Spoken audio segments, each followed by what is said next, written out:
The judge banned cameras from the Michael Jackson trial. The world was blind. But KTLA's Wendy Burch was locked inside that room watching the accusers testify. She saw what Netflix missed, and she says the truth is appalling. The hidden courtroom, the pajama stunt, the unvarnished reality, the war room is open. Welcome, everybody. I'm Tom Zenner. This is Tom Zenner Scandal, and you're watching 1 Degree of Scandalous with me and the one and only Kato Kaelin, and we've got the trials of the century set today. Michael Jackson, The Verdict is the #1 show on Netflix right now. Kato Kaelin, we're getting ready to get into the 32-year anniversary of the OJ saga, anniversary of everything, which will be all over. I want to get right into this. Are you guys ready? Ready. Yes, and 32 was OJ's number, Tom. You know that, but let's go. Good point. This with Wendy. Okay, so Wendy Burch, longtime superstar reporter here in Los Angeles at KTLA, she said, Wendy, you told me that assignment that you had was the most intense one of your career, covering the Michael Jackson trial. Now, everybody got reacquainted with it. And I'll be honest, I forgot how big that thing was. That was nuts. His supporters, his fans, a lot of those nut jobs that were, just like their whole life revolved around him. You were in the courtroom for the biggest moments, including the verdict. We're going to get into it all today. But your first reaction after watching the show, what did they miss? What was homogenized in that version that they sold to everybody on Netflix?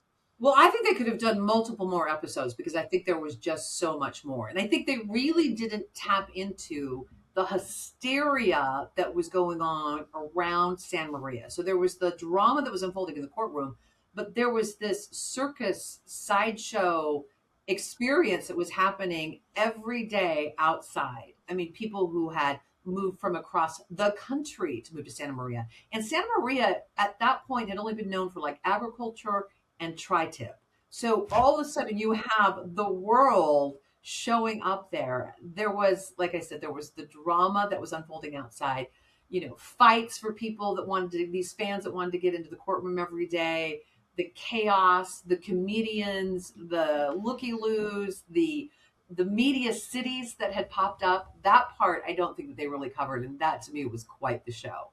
Kato, did it bring back crazy memories watching that, knowing that you went through something similar a decade earlier? Well, first of all, I've had the privilege of knowing Wendy. You're beyond terrific. You're amazing. And we've had a friendship now. Now we're going on quite a few years, and I'm so glad you're on the show. But what Tom says, like I said, Netflix probably has a lot of footage they never even use, so maybe they have some of that footage. But I thought they painted a pretty good picture of what the celebrity was, and Michael Jackson jumping on the SUV, kind of that giving the excitement of Michael Jackson, which probably was a bad PR stunt, but maybe it worked for him because he's found innocent or not guilty.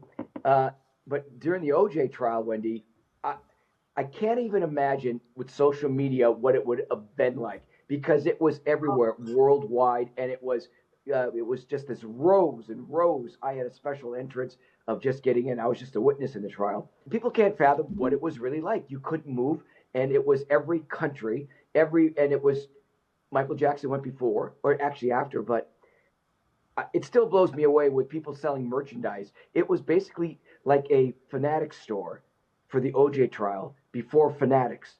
Shirts everywhere. I had my Kato's back for my when I went back to testify every day. You can't relate because you're there, I was there, and it was the Beatles in Invasion of America. What was interesting about the trial, though, in Santa Maria is this judge, Melville, came in, and we kind of thought it was a foregone conclusion that there wouldn't be cameras. I mean, they made a compelling argument, believe you me. The world needed to know. The judge was like not having it. But as a reporter, you weren't even allowed to take in your cell phone. Now, granted, your cell phone was like a Motorola flip phone back then, and you'd have to be like beep, beep, beep, beep, beep to get things out. But you could only take in your notebook and a pen, and that was it. So it was really like old-fashioned television reporting. So you had to get in everything you could, wait for the break to then get out, and then file your reports as quickly as you could. Yeah, without social media, I mean, people would have been real-time, texting from inside that courtroom. That just didn't happen. It was really fascinating. And the whole kind of context of the framing of this was really interesting. I remember we were getting ready to go to the arraignment of all of this, and we believed at that time that Mark Garagos was going to be representing Michael Jackson. I mean, he was the attorney of record. And then days before, they're like, oh no, Michael doesn't want Garagos. And if I'm going to the Wayback Machine. At the time they made the argument, it's because Garagos was heavily into the Scott Peterson trial at the time. And so Michael was like, we're going to go with our, a dedicated legal team that can only focus on us. So then enter Tom Mesereau, which was probably the smartest thing that the Jackson camp did, because I believe that Tom Mesereau was the reason that Michael Jackson was found not guilty.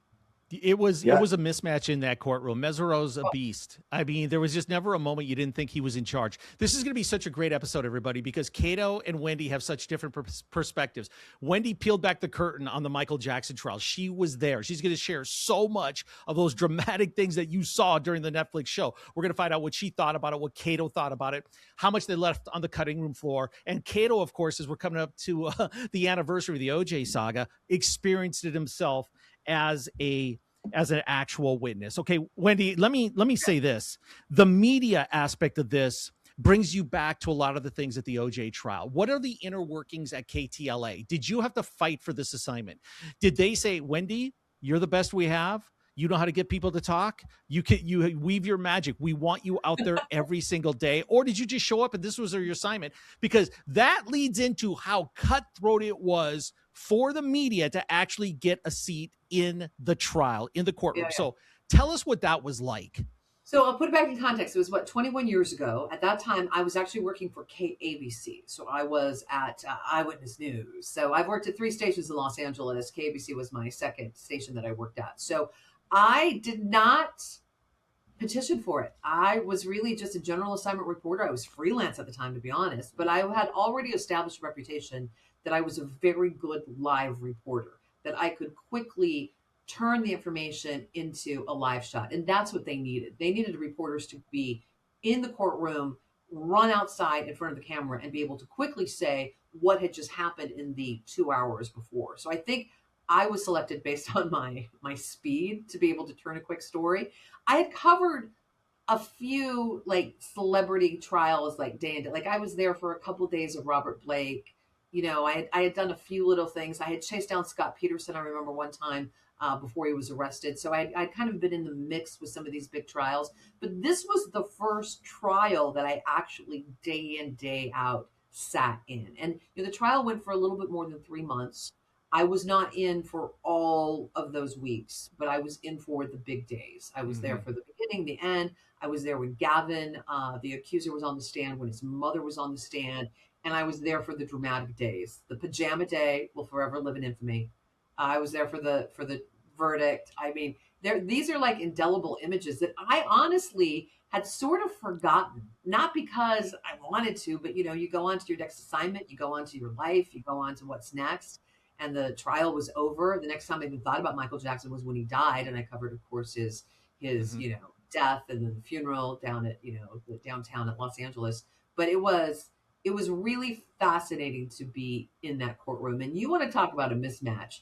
It was a mismatch between the Santa Maria, that county's prosecuting staff, and this kind of wizard, this legal eagle of Tom Mesereau. It was a knockdown.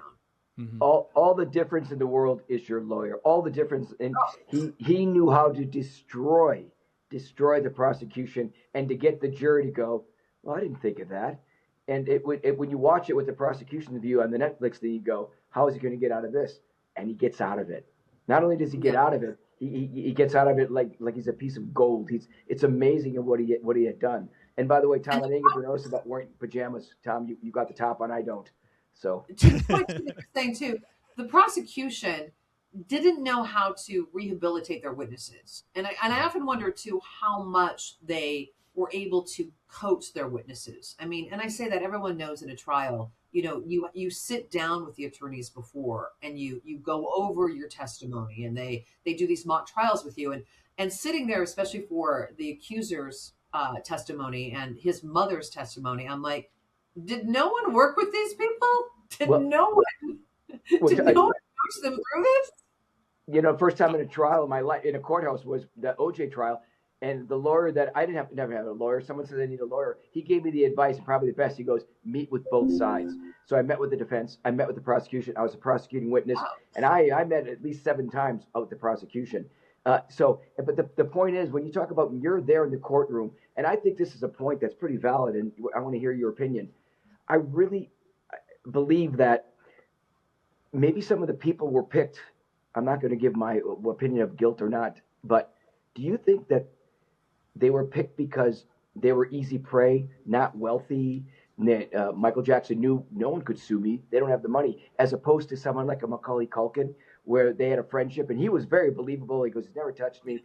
And they really knew how to work celebrity. You got the Home Alone guy in a courtroom, but he's got money.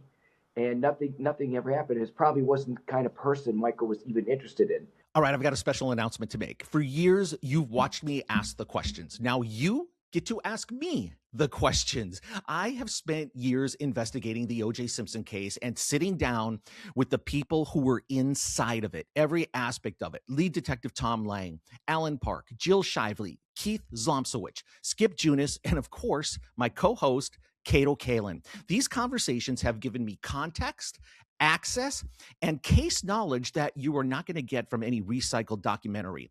And now I've opened up the OJ Case Room on Minette. If there is one thing about the timeline, the evidence, Rockingham, the Bronco chase, the trial, or what the documentaries got wrong that has bothered you for years, bring the question directly to me now. You can ask me one specific question, request a personalized video case breakdown, or even book a private conversation. Scan the QR code on the screen or use the direct link below. You've watched the case from the outside long enough. Now it's time to meet me behind the gates. Let me say this. After sitting through weeks and weeks of this trial, I will tell you, as I've told everyone since that day that he was found not guilty, they got it wrong. He was 100% absolutely guilty of not only molesting Gavin Arvizu, but the 7 other kids that he had settled with. One of the jarring things that I think was really missed by anyone except those of us that were in trial, there was one day, it was sort of late in the trial, where the prosecution had like a poster board. I mean, this was not a high-tech trial. They had a poster board, and they had the faces of each one of the kids that Michael Jackson had settled with. There was Jordy, they had Gavin's face in the middle, and they had like 4 or 5 other kids that there had been some sort of settlements with, right? Every one of these young boys all looked like they could have been related. He had a type. Mm-hmm. He had a look that he wanted. It was, whether it was an ethnic look, it was a young look, it was a brown-eyed, doe-eyed look. These kids looked like they could have all been cousins. Yeah. In that moment, if anybody ever had a shred of doubt, I'm like, look right there. The prosecution did this amazing job, which I thought, in talking to this the jury, about the grooming process that Michael Jackson did. This was not, I'm going to pick a kid and I'm going to, 2 weeks later molest him. This was a year courtship, sometimes more. And they painted that. They showed the jury that the jury could not get past it. They could not get past the reasonable doubt of this, kind of crazy family and nutso mom and, kind of petulant teenager on the stand. They couldn't get past it. And reasonable doubt got Michael Jackson on. Was that your kind of goose pimple moment? And if it was your moment of a few of them, did you notice it was the moment for other people to have that moment of, oh my goodness, when you get that tingle up your spine, like he's guilty as ever? Yeah, it really was. That was, to me, like, I had gone into it, you're supposed to go in very objective, but, looking at the facts of the case, and I'm a true believer too that, teenage boys don't often make up accusations of molestation. It's too painful. It's too embarrassing. It's not something that kids just all of a sudden go, oh, I'm going to accuse that guy, the most famous guy in the world, about it. So, I had gone on, reporting objectively, but really, as a logical, reasonable person saying he's guilty. He is 100% guilty. And the thing is, you went into this knowing already for years, Wacko Jacko. I mean, all of the headlines have been like, this was an eccentric weirdo who, yes, there could be 2 things that could be true at once. His music is exceptional. I still tap my toe to it. He is a musical genius. He's also a pedophile. 2 things can be true at once. Yeah. There's a few points here I just want to make for everybody. If you haven't seen the Netflix doc, go watch it. Drop in comments. What did you think? Did you like it? I mean, I'll tell you what, when you nailed it. I mean, when you're grooming a teenager like this, they're patient, and there's a formula, and there's safe checks along the way with how you get through secret doors, knowing the secret code to get in, knowing the secure. There's so many enablers that allow this to happen. Another thing that Mesereau did, he had a staggering 500 potential witnesses to completely assassinate the character of the Arvizo family. I mean, he was ready. This was such a mismatch. This was like a heavyweight champ against, somebody that's just learning boxing at Gold's Gym. You're overmatched, and then he could control the narrative through his press conferences and everything. And the difference between the OJ trial that Kato was a big part of and the Michael Jackson trial, which Wendy covered, is Ito let the cameras in. And you wonder if the judge, Melville, in this one thought, I'm not going to do that. I don't care about being famous. I don't want my mistakes on Jay Leno tonight. Yeah. So it left a big responsibility for you guys to tell that story. And then you see things that nobody else sees, and it's your responsibility to get that out. I think there was really no way that judge was going to let it happen. First of all, it was a small town court, small town mentality. And also, you had kids that were entering the stand. You had a 13-year-old. Like, how were they going to do that? Like, it was just, what was interesting too is the documentary. I don't remember seeing this at the trial. The clip that they showed where they did the interview of Gavin, the accuser, when he was 13 years old. And you saw a very quiet young man, very withdrawn, give his testimony in this, kind of informal setting where they were, figuring out they had enough evidence to take this to a grand jury. So that was the 13-year-old Gavin. Who they got on the stand was a 15-year-old post-puberty, angry teenager, combative, shaved before trial. Like, it wasn't that soft little kid. It was a young man who was embarrassed, a young man who didn't want to be there, a young man who felt his life was ruined, a young man who was angry. So he was not your star witness. You start there, was not a great witness, right? So you got that. Then you have the mother, Janet Arvizu. So she was an interesting character all along. But let's go back to the grooming part. Michael Jackson didn't pick children that had normal mothers. All of the children that were involved in any sort of settlement all came from basically single mother households. The father was gone, either death, divorce, desertion, never knew him. Like, there was no strong male figure in any one of these young men's lives that were, involved in any way with Michael Jackson. And often you had kids like Gavin that were sick, that needed something. Michael Jackson was the great saint. He came in. And none of these mothers really had their acts together. They didn't. And Janet was one of those. She was a young mother. She had 3 kids. One kid had cancer. They were living in a 1-bedroom apartment. So now think of you being that mother. And the most famous man in the world says, I'm here to help pay your medical bills and give your children the time of their lives, especially this kid, because he fits my MO. It's like pennies from heaven. So this woman had a very checkered past. I mean, and I say very checkered, it really wasn't that bad, to be honest. I'm not minimizing any crime, but the baby daddy or the father of Gavin was involved in some sort of shoplifting at a J.C. Penney, like down in Chino. They're getting caught red-handed. So then she's like, fire, the guard's attacking me, blah, blah, blah, blah. And they end up with a settlement for J.C. Penney. So it was like $150,000. That buried them. I mean, that was exactly. a standout moment in the doc.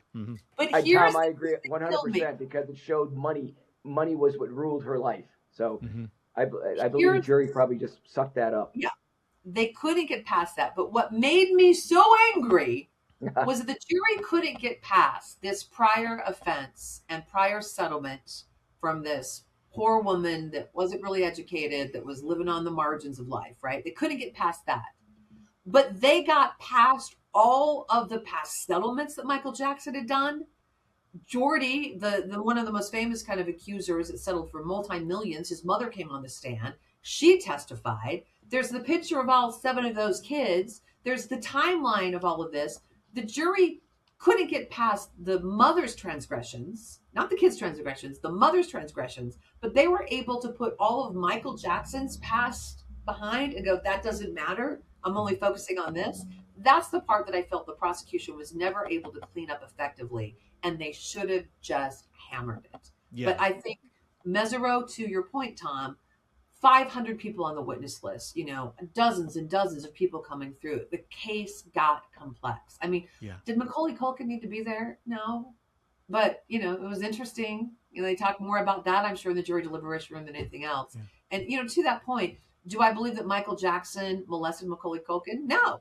No, not at all. He didn't fit the MO. Didn't look like the kids that Michael Jackson had been accused of abusing. Macaulay Culkin had people. He had a father. I think he and Michael Jackson were probably pretty good friends. I think they really did kind of relate on this weird kind of childhood that they had, these famous, kids growing into adults. So I think he had some real relationships there. And Macaulay Culkin was one of those character witnesses that, like, if the Home Alone kid likes him, he must. The other smart move, too, was he waited until the end to bring out Macaulay Culkin because he already had the jury in the palm of his hands. They were starstruck. You got one of them dancing to the beat, and there was just, it's just when Mesereau got the prosecution on their heels, it was like they were on roller skates and they could never recover. Because, he had 5 moves for their one, and he's so commanding, right? And then Macaulay Culkin said, he's never touched me. I mean, the jury's going to buy into that. They're going to believe it. And the prosecution had great evidence. I mean, look, just the dynamics of that house. Let me share with you a couple of things here. The documentary got into it a little bit. You saw that really weird camera and you're like, oh my God, is this an episode of Hoarders? Was Michael Jackson a hoarder? Yes, he was. He just bought everything and hoarded everything. The place was just like a menagerie of weird dolls and, dummy butlers holding up. It was just, the house part was so strange. So you go through the series of events to get into Michael Jackson's room, the multiple locks on the doors. And there were multiple doors that you had to go through multiple locks. And then that weird bedroom that was up this narrow stairs and this kind of weird Holly Hobby house. All of it was so strange. The kids knew the combinations to the locks, but the adults and the security people in the house didn't. Was weird. And a day that beyond weird, Wendy. It's just beyond weird. How many kids can remember a combo? Never forget, and none of us reported on it because I was still reporting for local news. This was not what the 4 o'clock. I mean, most of the stories that I filed for was right out of the Oprah. Oprah would air at 3 p.m. and then I'd come on and do the 4 o'clock report. So this was not for the after Oprah audience. There was a security guard one day. I remember this very vividly. And he was just brought in to testify what life was like working for Michael Jackson and what the house was like, right? And I remember he said, well, I spent a lot of time in the car. I was always in the, one of the vehicles waiting, whatever Michael needed, I would be there. And they're like, well, what was a typical request? He goes, well, sometimes Michael will call. I remember one day he called and he said, Jerome, whatever the guy's name was, can you get that big bottle of that big jar of Vaseline that's left in the SUV? Can you bring it to the room and just leave it outside my door? And he described this Vaseline jar, one of those big Costco kinds of Vaseline jars. Hello, Diddy. I was going to say, did he steal songs and Vaseline ideas? And I'm like, and just leave it outside the door. And then the follow-up question, were the boys, Gavin and, were they inside the room? He goes, yes, to my knowledge. And then they went and asked him too. They go, well, what was Mr. Jackson's voice like? And he goes, oh, it was really low. They're like, low? What do you mean low? He goes, oh, well, he had a low baritone voice. That falsetto voice was totally fake. That Michael Jackson voice was not his voice. It was hey, really? Time out here. Are you saying that the voice that we associate with Michael Jackson is not his real voice? No. He's got According a to deep the guard. Clearly he has, look, he's a vocalist. Clearly he has an amazing range. Yeah. I mean, he could get the high notes, he could hit the low notes, but he is a man who went through puberty. His voice is not that high, but he can speak that high if he wants to speak that high, because that's the Michael Jackson. That wasn't his real voice. His real voice was, hey, Jerome, get me the Vaseline and bring it to my door. You think that when Neverland Ranch was being built, Michael had the blueprints with that idea in mind to have hidden rooms just for that reason? Or do you think he just had hidden rooms? No, I think it was already, he bought that house. It was already built because of it. Kato, he was looking for something that was tucked away, and then added bonus, it has these hidden rooms. That was what he's looking for. Because the house was not that great. This Tudor older house. No, it wasn't that great. It was old. Yeah. I think I remember some history of the house. It was some old doctor or some grandmother. I don't know. It had a weird history. Yeah, and he didn't really do much. It was the Timu taming version of Playboy Mansion, basically. Really was. With giraffes instead of Really bunnies. was. Yeah. Yeah. Yeah. You know, guys, I had this observation. You know, documentarians are so talented right now. Documentaries are some of the best entertainment there is, and they Yeah, they can really really hold you in the palm of your hand as far as what you're going to believe. Spielberg, Tarantino, Lucas, move over. It's these guys that put these documentaries together. So it can sway you just by the pacing, the interviews, how it's edited. They made the pajama scene where he overslept, right? And it was do or die, where he had 1 hour to get to the courthouse or he's going into jail. The judge said Yeah. he's going to lock him up. Contempt. Yeah. Were you there for that day? And was it in Absolutely. real That was life a as dramatic great as the day. show made it seem? What was that like, seeing Michael Yeah. back That into was his a great day. jammies? So I remember that day vividly because I was doing, you know, the morning show. So our morning show would start like at 5 a.m. in the morning. So I would be out there at dark, 40, getting ready and, taking notes from what the reporter had left from the day before and getting ready to do the morning live shots. So I had done all the morning live shots that day. And on that day, I think I was going to be off at like 11 a.m. So I was just going to cover a couple of hours until, Good Morning America got in. And then the other reporter was inside the courtroom and I was out. Because a lot of times we tag team. We had two reporters in there, one inside, one out. And then all of a sudden there was this hum, this buzz, and everyone's going on. And then Mesereau is out there. This guy had been cool as a cucumber. Never raised his voice, was always very calm. He was like 54 years old at the time of the trial. He looked like he was 70 then. He was like 75 now. But that white hair, that premature white hair, he was cool, man. I mean, and he didn't really talk to the press a lot. He just did his thing in the trial, and then he walked in and out. I have never seen that man sweat bullets like he did. Mm-hmm. Clearly, that was not a part of Tom Mesereau's game plan. And he knew the severity about what would happen to Michael Jackson if Michael Jackson was in jail. I got to back up a little bit. I sat one row behind Michael Jackson one time. It's kind of the luck of the draw. You had these assigned seats, but sometimes you get a little early. And for whatever reason, one day I was right behind Michael Jackson. This was midway through the trial. Michael Jackson, I think at the beginning of the trial, weighed like 125, 130 pounds. He was a really skinny, narrow guy. I saw, he had one of his big jackets on. I saw his bones, like that scapula bone, the wing bone, sticking out and protruding from his jacket. Like this man was a skeleton. I don't think this man could have survived even one night in lockup. And I think Mesereau knew that. I think Mesereau knew that Jackson would die if he had to be in jail for more than a night. Mesereau walking back and forth, and then everyone got wind of what was happening. And then we all had our helicopters dispatched when we were watching this.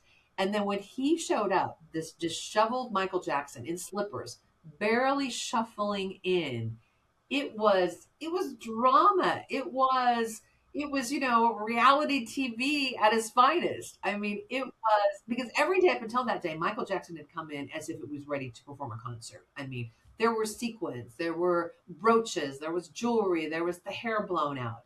And to see Michael Jackson pajama was unbelievable. What the documentarian did very well is he really pointed out the theatrics of that and the timing of that. Because the reason I was up there, we were caring so much about that day, that was the first day that Gavin Arvizu was going to take the stand.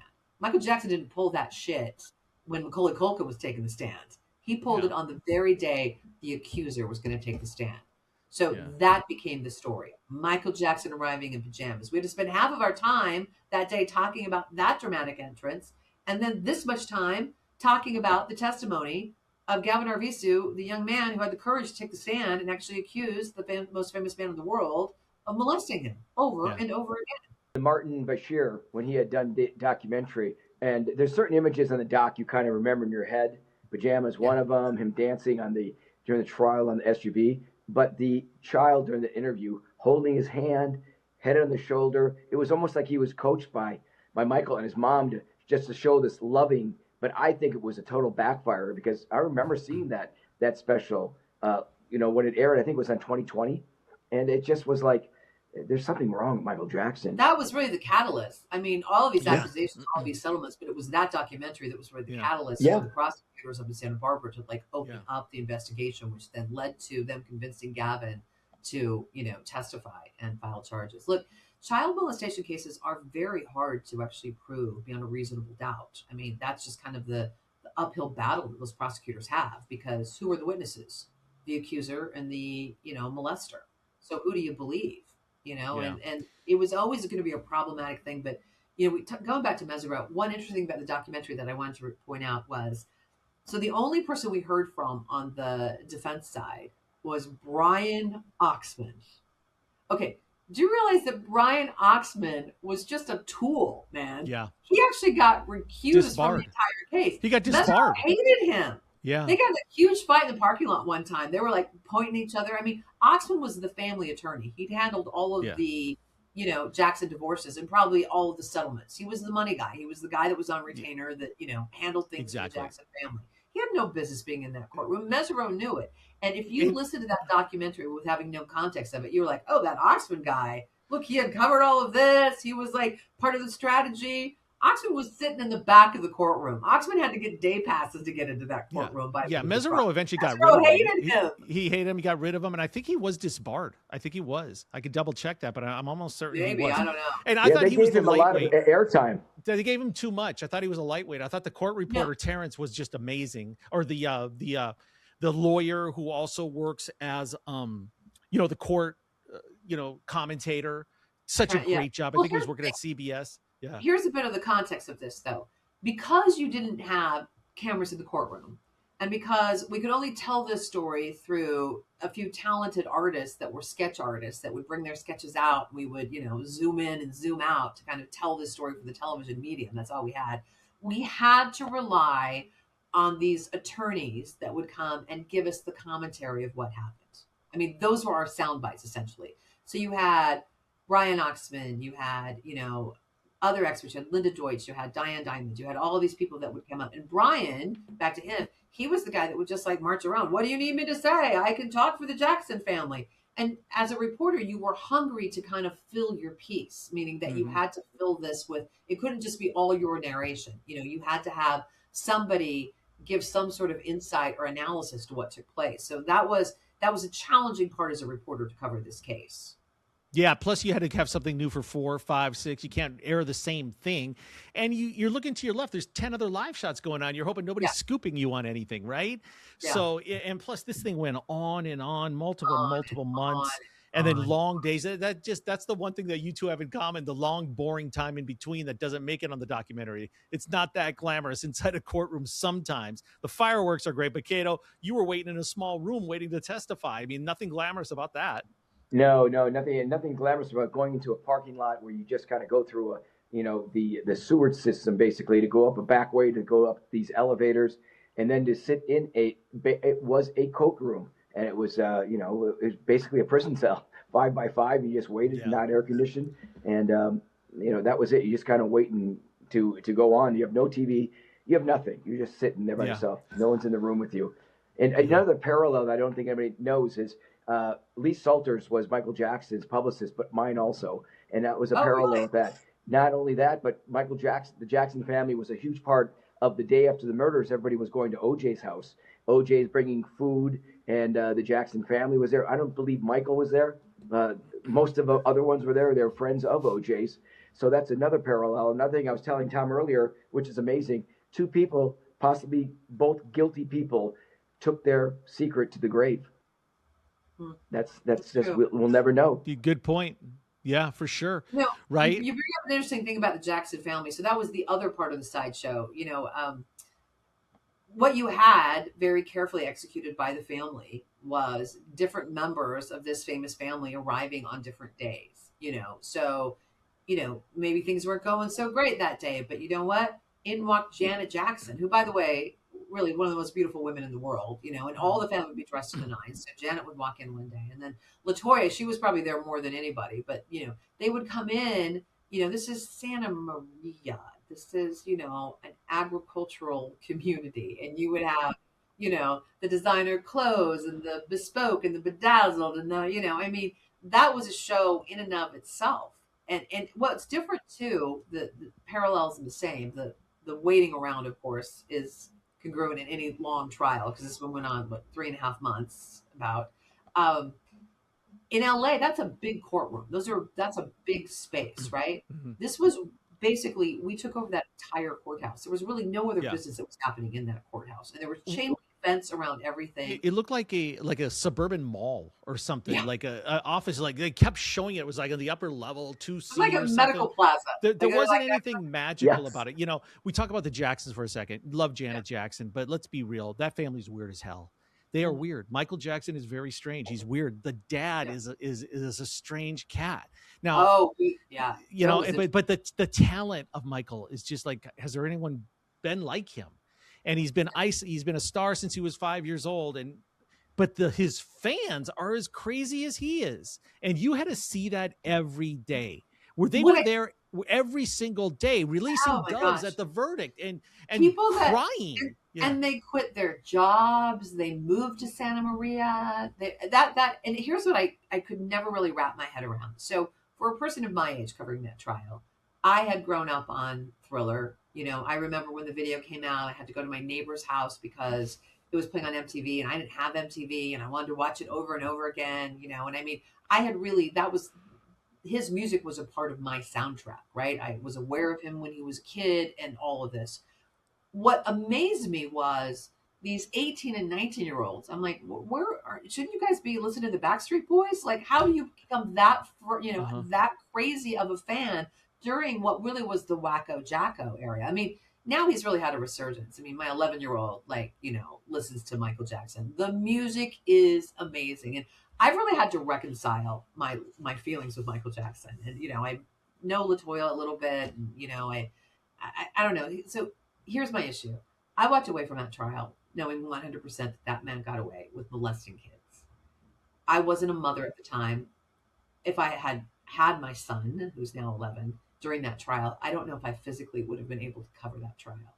Because when you're a mother, there's a whole new contextual part of this. Like, how could a man do this to a young boy? Yeah. I mean, it's almost like your head can't really wrap around it. So I was just disgusted that he did it and that he got away with it. I was mad at the jury that they were that stupid in my mind. And I will say that. Like, I get it. Reasonable doubt, but also use some common sense and some reason. Can you name names that people that had the same feeling as you had? I don't think it was something that we widely discussed, to be honest. I think what happened is it was so long, and then the jury came out. The verdict was then. The doves were released. We wrapped up, and then you could just see photographers just tearing down scrims, and fencing was coming down. I mean, I think people were just so tired of it at that point. Yeah. And I think we all knew, because we had just gone through, Robert Blake, and we had just gone through OJ.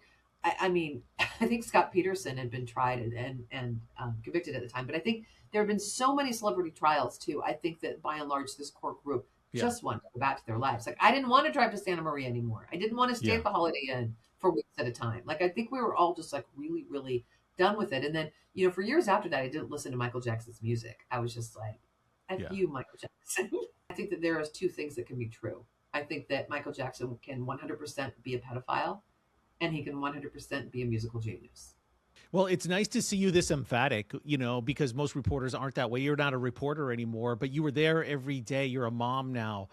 That stuff had to just move you. Some of the stuff a normal person's thinking, how is this even possible? How could a grown man do this to a teenage boy? Yeah. And then what happens to him after he's acquitted?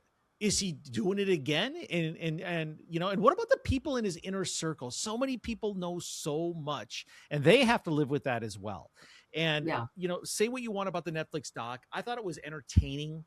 I watched it more for taking me down memory lane about how big that trial was, as opposed to picking a side. I'm smart enough to know that he's a creep. I mean, come on. Yeah. Where there's smoke, there's fire. Give me a break, right? And money can solve a lot of problems. But if you're a celebrity, it does help. So, Kato, before I get to your last question here, let me ask you this, Wendy. As much as you knew he was guilty, was there suspense before the verdict? Could you feel it? Was it palpable? Or did you think this is anticlimactic? He's going to walk? No, I think that there was still, look, juries can go anyway. And the deliberations were a number of days. I was interested in that documentary because they did talk about at the beginning, they weren't unanimous. The jury really had to convince. There were people that were truly holdouts, but I think probably at the end they were just like, we got to get out of here at this point. I remember one of the juries in one of the post interviews said this. He said, I knew that this man was guilty of molesting boys, but I couldn't convict him of molesting this boy. And so what that told me was that they got out lawyered. Mesereau was articulate, he was meticulous, he was able to poke holes in every part of the prosecution's case. And the prosecution just wasn't skilled enough and staffed enough to be able to do the damage control or do the advanced prep or whatever they needed to do to get through this. I mean, look, I guess I wanted to find him guilty just on the fact that I'm like, okay, this is the only kid that's actually stepped up and is willing to go to trial. So let's just give him the win, because these 6 or 7 others just took the money and ran. Let's win one. Every once in a while you want the right thing to happen, but the law is the way it is, reasonable doubt. And the mother was just, I remember sitting on the mother's stand, and I think she was on for like 3 days, and I was helping by the 3rd day. I'm like, look, this woman on the stand was so unlikable. I mean, you wanted to like the mother. You wanted to feel sympathy for this mother. But she would be like, Mr. Mesereau, blah, blah, blah. And she'd like do the finger point. And I'm like, whoa, did someone not coach her? Don't do the finger point. That's not going to win. I mean, that just reveals who she is. Yeah. Chasing a check. But he know how to push that button. That's the important thing. That's how genius he was. And speaking of genius, that's why my point was it's going to be with Mesereau. I wonder, in hindsight, you mentioned Janet Jackson. I wonder if Mesereau said, we can get Janet here, but we're going to save her for a certain witness that we might have trouble with. So people in the jury might be looking and not hearing everything they wanted. So I just wonder if he was so smart that he knew the day to make sure she showed up. And I think that's just my opinion, but I think that's a smart move. No, I think you're right. I don't know if it was Mesereau. I think Mesereau was laser focused on that case, and I think he knew who could win it, how to win it. I think that the puppeteers were the Jackson family. I think the Jackson family knew. I think Michael Jackson's Pajama Day was a Jackson family orchestrated production. Michael, if you do something crazy that day, you got to get all the attention on you. Yeah. And it was a masterfully executed spectacle. I don't know if you guys watch Broadway shows often, but I rewatched Chicago the other day. And there's this great number in it. Richard Gere did on it. It's like, give him the old razzle dazzle them. I mean, that was really it. Tom Mesereau razzle dazzled him. And he did it with the most famous pop star in the world who came in the sequins and all the drama. He razzle-dazzled this. This was not a jury of Michael Jackson's peers. Santa Maria wasn't. I bet they would have been better in Santa Barbara. I think you would have had a few more. Here we go again. Venue. Kato, do you have a little show tune for us? A little razzle-dazzle show tune from Broadway? Razzle-dazzle. Come on, Kato. I cannot top that. I'll tell you that. Wendy, they're spirit fingers. Yeah. But it's funny with celebrity trials on OJ.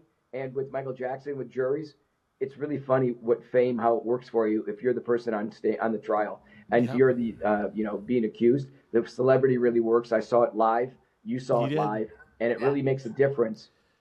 You guys, it's a dichotomy. It's a dichotomy because you know how famous you are and you know the advantages you have. You can afford a great defense, but you also know your hands or your life is in the hands of the jury.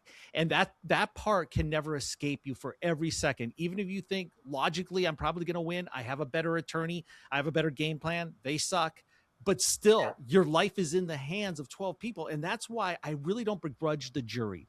It's not an easy job to do. It takes months. They're giving up their life. And do they want to be the 12 people that walk into the room and then end the career of Michael Jackson? I'm not saying that if the evidence pointed that way, that's their job. They should have done it. But human nature is involved here. And you saw it in the doc. What's interesting on a side note, as we get ready to kind of wrap this up, I went from that trial thinking, okay, my trial days are done. I did it. I, got the little merit badge. And then O.J. Simpson, Las Vegas, baby. That was my next trial. I covered that one. The one that he got convicted for. Yeah. You got any highlights from that? Kato and I would love to hear that. Oh, that's for another day. Okay, well, I'll share one quick story, you guys. Kato, you know the guy I'm talking about. I'm not going to mention his name. He's been a guest on our show a couple times. Law enforcement, and he has this incredible story. He reminded me of it again the other day. There was a criminal in Vegas who was doing a bunch of commercial robberies, including banks. So LVPD, Las Vegas police, was after him, and then the FBI got involved because of the bank robberies. Yeah. And they knew he was driving a black Mazda Miata. So they got the DMV, they got every single black Mazda Miata, the VIN number and everything in all of the, Henderson area, Las Vegas, all of Las Vegas. They found it.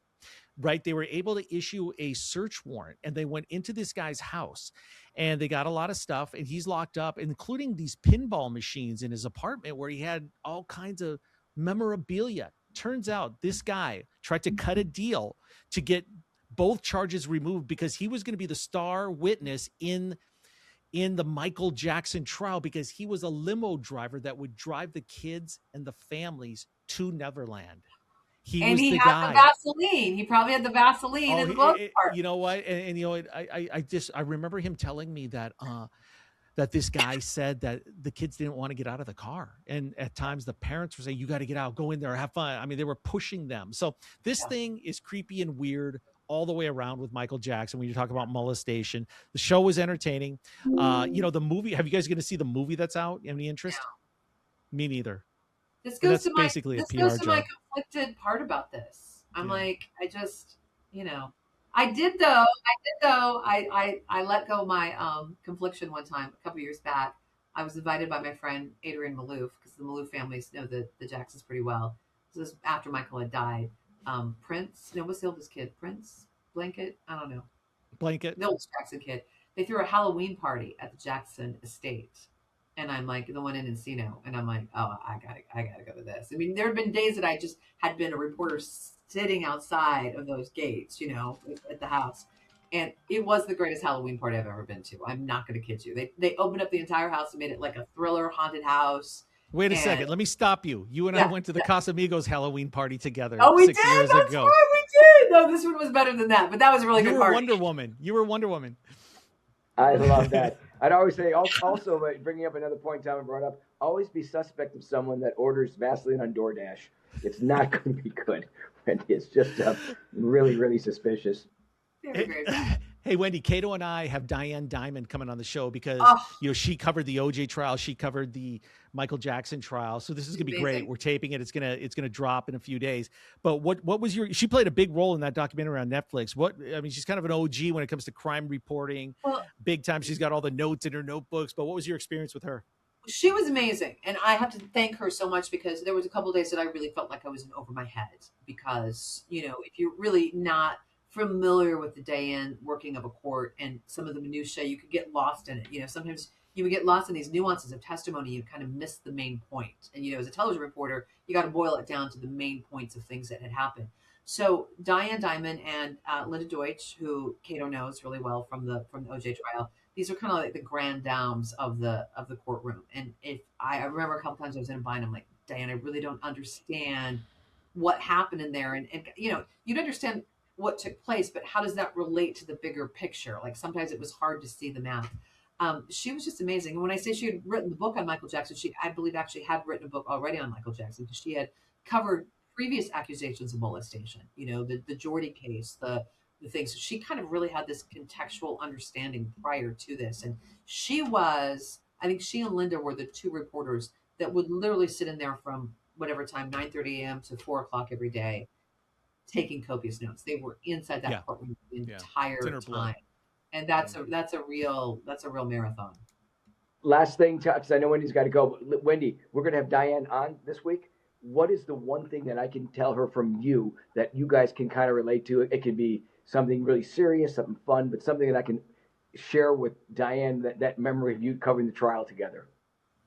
Oh, look, I say all hell queen. She was the queen of that courtroom. I mean, she was the woman of record. And I just want to say this, the fact that she had the wherewithal to also save all those notes, you know, taking that many handwritten notes through a trial and being able, there was so much testimony. I really, all I can say is that she's on a different level. I mean, I can turn a great live shot and I can speak quickly in front of a camera, but she has this rare ability to be an in-depth investigative reporter, and I just admire her so much. It's a different skill set. It's not for everybody. But Wendy, I'll tell you what, there's never been a more popular reporter on the streets in KTLA than Wendy Burch. KTLA, KABC. She started KCBS. Now she's moved up into management and still doing some live shots too. Love you, Wendy. This was great. I love you guys. Been wanting to have you on the show for a long time.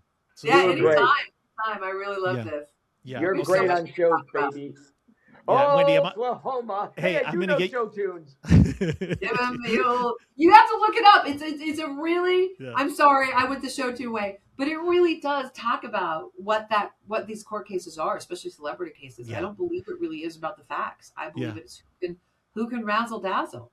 You know, It is, and it's not as exciting as 3 50-minute episodes when you're actually in the trenches, covering it like Wendy did, having to drive out there and stay in a Holiday Inn. Kato, being at the mercy of the whole world, watching you, waiting for your time, not really getting any prep, going out there and then becoming the hostile witness. Hey, real quickly, like and subscribe if you haven't done that yet. We are on fire for the anniversary of the OJ scandal. We got Diane Diamond coming up, and then I got a bunch of surprises. We are on our way to becoming the #1 true crime engine. And Wendy, when we are, because we will be, and it will be soon, I want you to sing the praises of us. Bring us on set at KTLA. Let's have some fun. Okay, let's celebrate. I'll bring a cake. Tom and Wendy, by the way, I just got back from Comic-Con as I'm speaking now. Tom sent me the Netflix I watched on the plane. But you would be amazed, and I'm not just trying to, brown nose anybody. It's a little brown spot on my nose today. Another song. But people watch our show like you can't believe it. The comment. I heard so many comments about 1 Degree Scandals. It blew me away. So people are watching. Subscribers said thanks for doing that. And all the people that met me in Comic-Con, please let me know that you're the Comic-Con person when you leave a note on our subscriber page. Do it because we'll see it. Wendy, you're a podcaster. Why have you not started one? Yeah. One more thing. One more thing, because it's a lot of work. Look, you guys have to be busy all the time. If you really want to know about what the circus was outside, my favorite video, you can find it on YouTube. You guys know, speaking of comedians and Comic-Con, Triumph, the insult comic dog, Robert Smigel and Conan O'Brien, they did a skit. And I make like 3 appearances on it, so I really feel like this gave me some street cred from the trial about what was happening around the courtroom. So if you just do it, indulge me. Triumph, insult comic dog, Michael Jackson. It might be some of the funniest 4 minutes you've ever watched. Let's put it on the show. Wendy, you're going to send me the clip. I'm going to put it on there. I'll put it in our post. We'll put it in the notes so everybody can watch. I can't wait to see Wendy and Triumph, the insult comic dog. It was fantastic. By the way, how dare you? The best Halloween party you went to with the Casamigos at Robert Melman's house with me. We had a good time that night. I'll show some pictures from that too. Kato, great seeing you. We ready for Diane Diamond, and we had the great Wendy Burch day. By the way, Wendy, you don't even have to reply to this, but you need a podcast. You should. You're the consummate, knowledge of LA crime, LA news, and you're just good at it. You know how to talk. Don't you agree, Kato? She needs a podcast. It was smooth. The whole show was just moving. So thank you. All right. Well, I've known you for like 30 years. I've known you for like 20 years. We were kids in this town. I know. Wendy and I knew each other back when we were both starting in TV. You were in Chicago. I was in Cincinnati. I know. You know where we met, Wendy? You were dating TV girls when I met you. Yep. Do you know where we met? At that hockey golf tournament in Palm Springs. Agua Caliente. Yes, the Agua Caliente.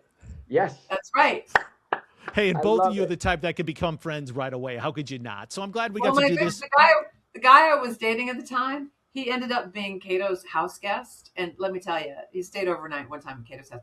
He wrote that story. He's like, I was the house guest at the world's, most famous house guest. He was we got to hear more about that. That's another episode, but how the tables have turned. I love it. See you, Wendy. I love it. Okay, hey, great job, you guys. Load us up with comments. We're going to 2 episodes every single week, and we got a lot of great, incredible stuff coming up during the OJ saga. So make sure you sign up, like and subscribe, follow Kato on social media, follow me, and we'll keep you updated in the community post. For Wendy Burch, LA extraordinaire reporter, was there for most of the Michael Jackson molestation trial, and Kato Kaelin, the one and only, as we gear up for Diane Diamond. Make a note for that on Friday. I'm Tom Zenner. This is TZ Scandal, and we will see you very, very soon.